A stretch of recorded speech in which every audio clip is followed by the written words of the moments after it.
When we say human potential, unleashing human potential, it is not about reaching the peak, it is a trajectory. Because what our life is a combination of a certain amount of time and energy. Time is rolling away for all of us at the same pace. If you sit, it rolls away, if you sleep, it rolls away, if you do something, it goes away, if you don't do anything, it goes away. You're happy or miserable, it goes away. Time is running out for all of us. So it's only the energy that you can do different things with. If you bring your energies to a certain level of intensity and possibility, what somebody does in 10 years, you may do it in 1 year. This means if you live here for 100 years, it feels like in people's impact that you've created, it feels like you lived here for 1,000 years, simply because you have managed your life energies in a certain way. So for me, a human being impactful means, how conscious have you become? This is very important. Because if you're in compulsive cycles, then your energy gets wasted in so many things. If you observe people in a day, let's take 24 hours, in that anyway most people by prescription in America they sleep for 8 hours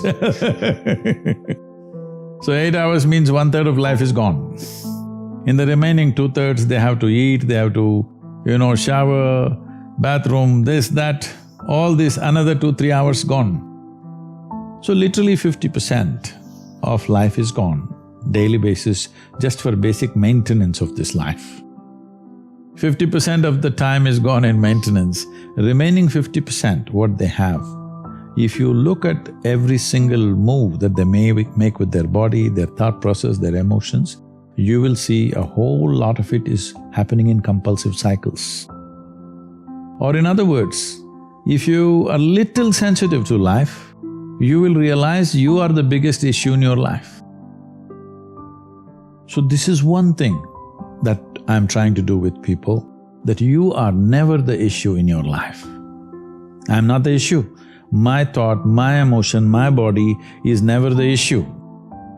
My thought, my emotion, my energy and my body are my instruments of function. They are not impediments in my life. But I would say for 90% of the human beings, their own body, then the compulsions of the body, the compulsions of their thought, the compulsions of their emotions are ruling them most of the time. The notion of the difference between pain and suffering I thought was very useful. See, pain is physiological, it's there. If there's no pain, most people would not even know how to protect themselves. See, just because there's no pain in this, see what all you have done to it. Isn't it? See, there's no pain in this, so that's why you took it off. If there's no pain in your nose, maybe you would have taken it off. Because there are many advantages, you will take in about 22% extra oxygen if you just remove this one thing, contraption.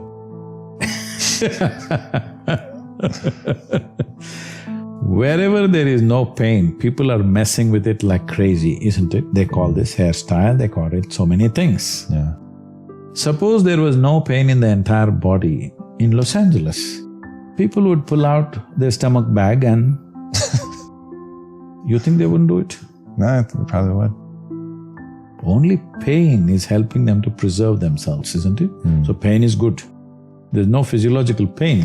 Most people would not know. I hear in United States there's one group, they call themselves something, I forget that word. They're actually cutting their fingers off, their hands off on the video. Whoa. They're posting it online. There's a group like that. Whoa. Can you imagine this? No.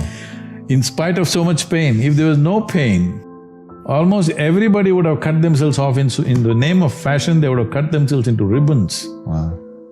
So pain is a good thing physically, because that is your preservation, self-preservation mechanism. But suffering is something that you do in your mind. So pain that happens in your body, you take it in your mind and multiply it 1,000 times or 1,000,000 times depending on how capable you are or how stupid you are, and suffer it 1,000,000 times over. Right now, most human beings are like this. What happened 10 years ago, they can still suffer. What may happen day after tomorrow, they already suffer. They are not suffering life. They think they are suffering life. They are not suffering life. They are suffering the two most fantastic faculties that human beings alone have: a vivid sense of memory and a fantastic sense of imagination. The survival process has become easier than ever before. Believe me, in the morning if you need a bucket full of water, if you had to walk a mile to the river to get one bucket of water, and your family needed 25 buckets of water, you would have no time to mess yourself. Now you have a lot of time to mess yourself because our survival is better organized than ever before. Another thing is, most human beings do not know how to manage their biochemistry without physical activity. I have seen a whole lot of people, particularly teenage boys and girls between the ages of 12 and 16, who come to me with some severe, violent problems within themselves. If you leave them like that, they may kill themselves or kill somebody else. They're in that kind of state. Many of them have even killed their parents, it has happened all over the world. And in 2017, when I came to know that in India, which is not so much suicidal in that sense because there's a huge family support and stuff like that, in spite of that, in 2017, 18,600 children below 18 years of age committed suicide, out of which 7,200 are below 15 years of age. So 12, 13, 14-year-olds who must be bubbling with life are wanting to take their own lives. Why? Obviously we're doing something fundamentally wrong with the society, isn't it? Yes. Our goals and our stupid ideas of what is success is driving them nuts. Because we are trying to use our children like racehorses. That's interesting. And when you say that as something that represent us, that we've turned into something amazing, or in what way are they like racehorses? See, when you understand life as a race, if you're in a race, what's the objective? You must reach the finish line quick, isn't it? Yes. What is the finish line of your life? Death. There you have it. This may not be a conscious process, but life within you is understanding it like that. When you… see, you must understand this, whether you are conscious of it or not, any human being. Right now, if you make yourself miserable, you must understand you are sending a message to every cell in the body that I don't want to live. You might not have articulated it in your head yet, but when you become miserable, you notice suddenly your body seems heavy and it's like, doesn't want to get up from this chair. Have you seen this? Yes. When you're happy, you're willing to bounce at everything and do everything, bend backwards if necessary. Why this is happening is the message has gone to every cell in the body, this guy wants to die. They're all thinking, okay, what can we do to help him? But by then, of course, you recover. So you want to die, you want to live, you want to die, you want to live. The body is getting confused because you must understand this is a very intelligent body. It's taking instructions from you. Every cell in the body has an enormous sense of memory and intelligence. If you keep sending wrong messages, if they act, you're dead. Because you're sending contradictory messages, you're not dead, you're half dead. You can give it any number of exotic names. Essentially, you have turned your intelligence against yourself. This is supposed to work for you, but now you've turned it against yourself, it's working against you. Perception happens to you in 5 different dimensions: seeing, hearing, smelling, tasting, touching. This is how you're perceiving life. This data has gathered within you. Only because this data has gathered within you, now you're able to walk on a round planet which spins. It's not a small thing. It is not a small thing that you're able to walk on a spinning round ball. Because all this data has gathered through 5 senses, it is not intellectual information, but it is a perceptual information. If this information is not there, you won't be able to walk actually. You will not be able to walk straight. This is what is happening for people when some people lose their memory and things like that. Suddenly they become unstable in their body because some of the data is gotten disconnected with their system. So, this data that you perceive is most important. That's what a child is all the time drinking up everything. You see how the child is looking at everything? Because he wants to drink up as much data as possible, because instinctively he knows without that data, he will not be able to function. So how attentive you are, how attentive your eyes are, how attentive your ears, nose, tongue and touch is, accordingly you have that much, that much usable information. So why one person is more efficient? Well, you are an athlete. Why one person is able to catch a damn ball, another person can't catch the damn thing? Why is it? Because that level of attention of exactly how that ball will behave, how you can anticipate where it will go, this is not there. Intellectually, suppose you have a PhD in football, you think you can play football? If you have a PhD, no, I think you need to experience it as well. If you just study it only, yeah. No, that is not experience, it's perception. You're watching it out of your keen interest, you're watching exactly how a ball moves. You may not be thinking the physics of it, but you're watching it and perceiving it. Because of that perception, you know something that you cannot know by reading 100 books about it. First of all, people are assuming that anger is happening to them or misery is happening to them. No, this is exactly what I said earlier, maybe I didn't articulate it fully. No, you are creating anger, you're creating misery, you're creating joy, you're creating whatever. All this is happening from within you. But human experience is happening from within us, isn't it? Right. Whether it's love or hate or anger or misery or joy or anything is only happening from within us. Right. The simple question I am asking is, what happens from within you? Should it happen your way or somebody else's way? It should happen your way. Of course, because the world will never happen your way 100%. Because there are so many stakeholders in the world, little bit will happen my way, little bit your way, that is fine. But what happens within me must happen my way. If what happens within me does not happen my way, this is the worst form of slavery, isn't it? Wow. Somebody decides what happens within me, somebody decides where I should sit. This is slavery, everybody understands this. Now somebody decides whether I am happy or unhappy. Isn't this the worst form of slavery? Yeah. So this is the liberation that humanity needs to work at. This is what inner engineering means. Inner engineering is not some mechanical process, because engineering means this essentially.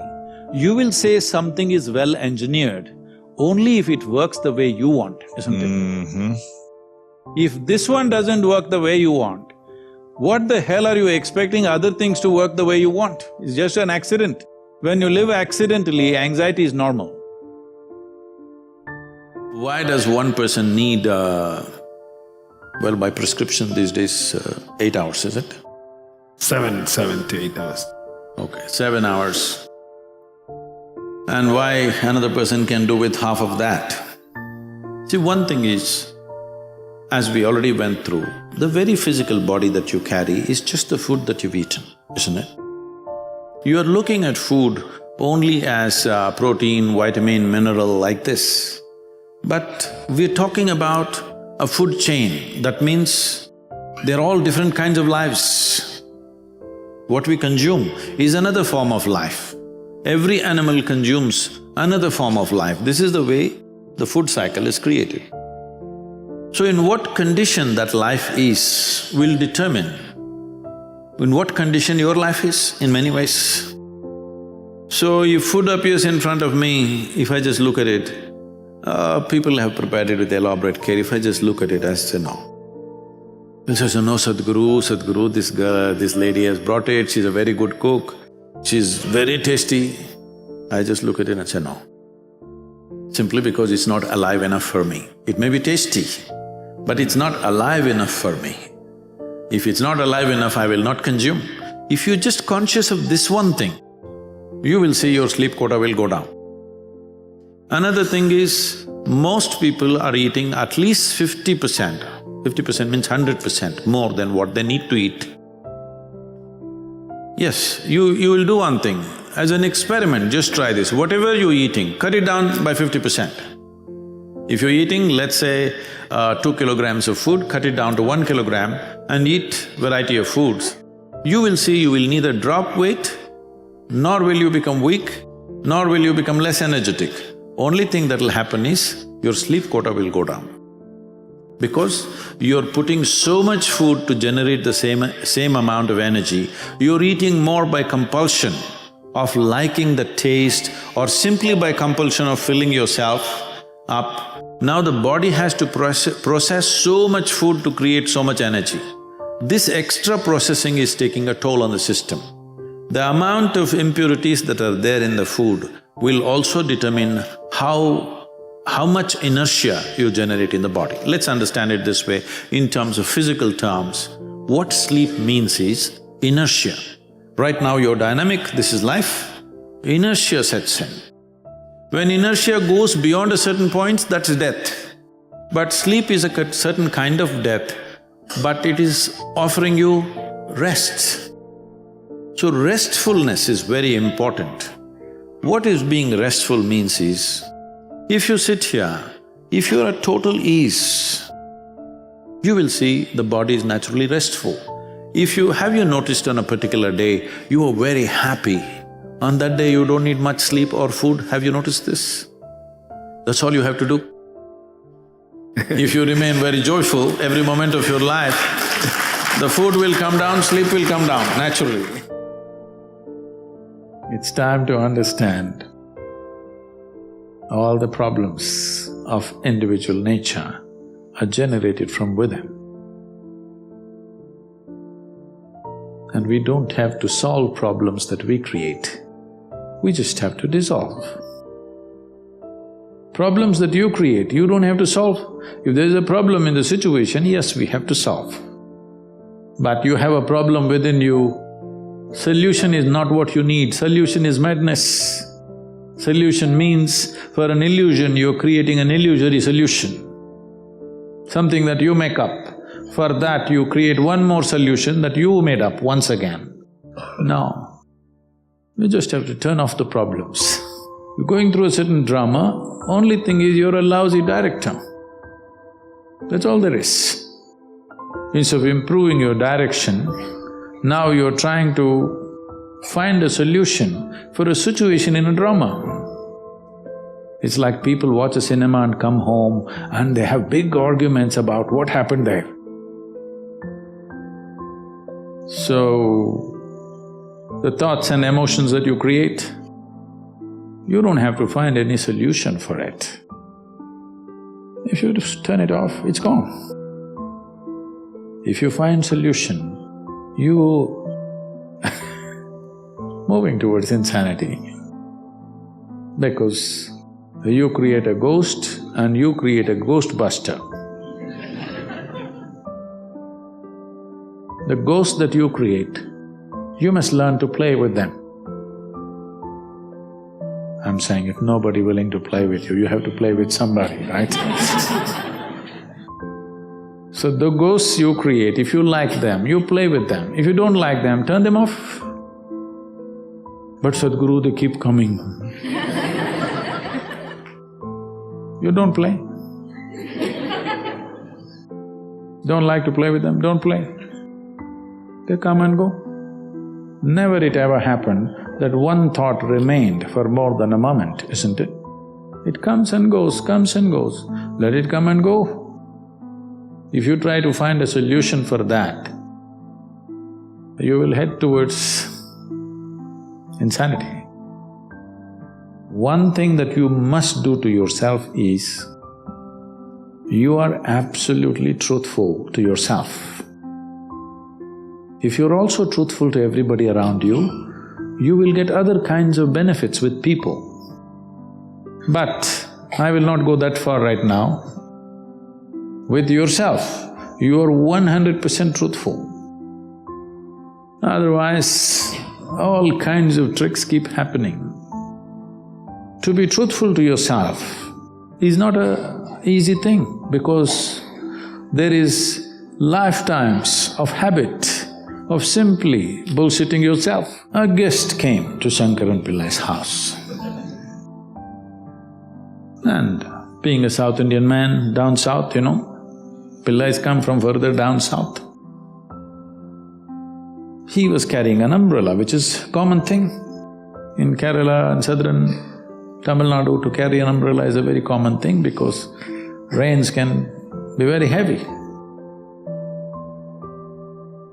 Then they walked out, he took the guest out, then it started raining. But Shankaran Pillai did not open the umbrella. The guest said, "Why don't you open the umbrella?" Shankaran Pillai said, "I'm sorry, the umbrella is full of holes." Then the guest asked, "Why did you bring it?" "Well, I never thought it'll rain today."